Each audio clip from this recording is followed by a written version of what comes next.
este conjunto de vectores U y V, que es el subconjunto, no es un subespacio de R2. ¿Por qué? Porque no cumple ni siquiera con el inciso A. Si fuera este el caso, sí. Si fuera este el caso, ¿cierto? Pero en este caso no cumple con el inciso A, que es la suma. Este es el inciso A. Entonces, ¿para qué vamos a comprobar con el inciso B? ¿Ya? Entonces no cumple. Entonces, si fuera este el subespacio, entonces los vectores que pertenecen al subespacio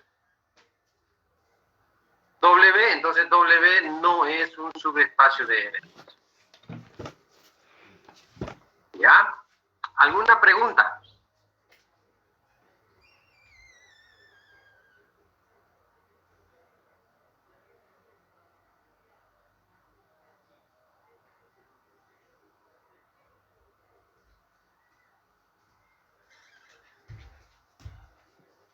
¿Alguna pregunta? ¿Alguna duda?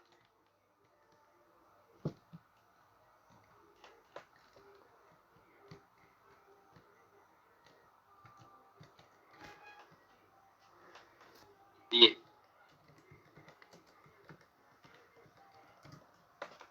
Veamos otro ejemplo. Dado el siguiente conjunto de vectores, A, B y C, estos son vectores,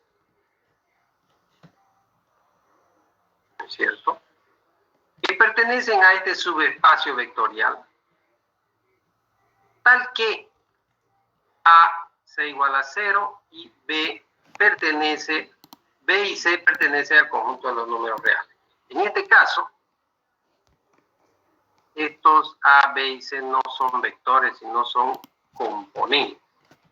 ¿Ya? Son componentes. Entonces, yo puedo inventarme o puedo escribir un montón de vectores, digamos, que cumple con esta condición.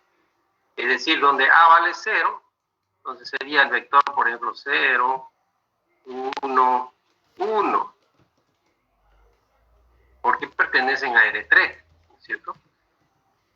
0, 1, 2. 0, 2, 1.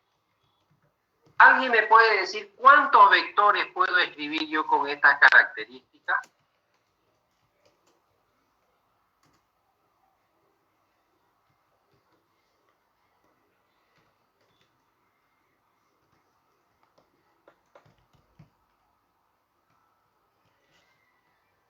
Infinito. Es decir que la primer componente siempre va a ser 0, y aquí podríamos decir nosotros que obviamente va a ser A, en este caso es B y C, para no cambiar lo que está escrito allá, ¿cierto? B y C, donde ya dijimos que B y C pertenecen al conjunto de los números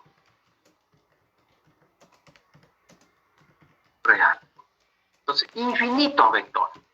Entonces, nosotros podemos probar con un par de vectores, ¿no es cierto? Entonces, podemos ensayar. Entonces, pero ahí les estoy mostrando que, por ejemplo, este vector cumple porque la primer componente es 0. Y la demás componente puede ser cualquier número. Este otro vector también cumple. Este también cumple. Todos cumplen porque la primer componente debe ser 0. ¿Cierto? Entonces, todos cumplen. Entonces, nosotros tenemos que verificar o fijarnos que cumpla con estas condiciones. Entonces, ¿cómo nosotros vamos a hacer eso? Aplicando el criterio de subespacio y tomando en cuenta que un vector debe pertenecer a este subespacio si su primera componente es igual a 0. Entonces ya hemos visto que podemos escribir n vectores. ¿Qué es lo que vamos a hacer entonces? Si yo tengo el vector U, que tiene estas componentes, y tengo el vector B, que tiene estas componentes, ambos vectores pertenecen al subespacio si A es igual a 0 y X es igual a 0. ¿Cierto? Es decir, yo podía haber escrito de esta manera. Aquí lo hacíamos 0 y aquí lo hacíamos 0. Pero como estamos generalizando, entonces lo escribimos mejor, ¿no es cierto? Y lo dejamos eso ahí.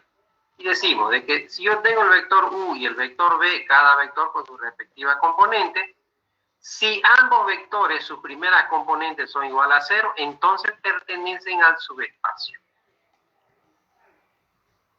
Entonces, yo debo verificar esta operación, que es para el inciso A. ¿Cierto? Entonces, si yo sumo el vector U más el vector B, será A más X, esa es la primera componente, B más Y es la segunda componente, y C más Z es la tercera componente.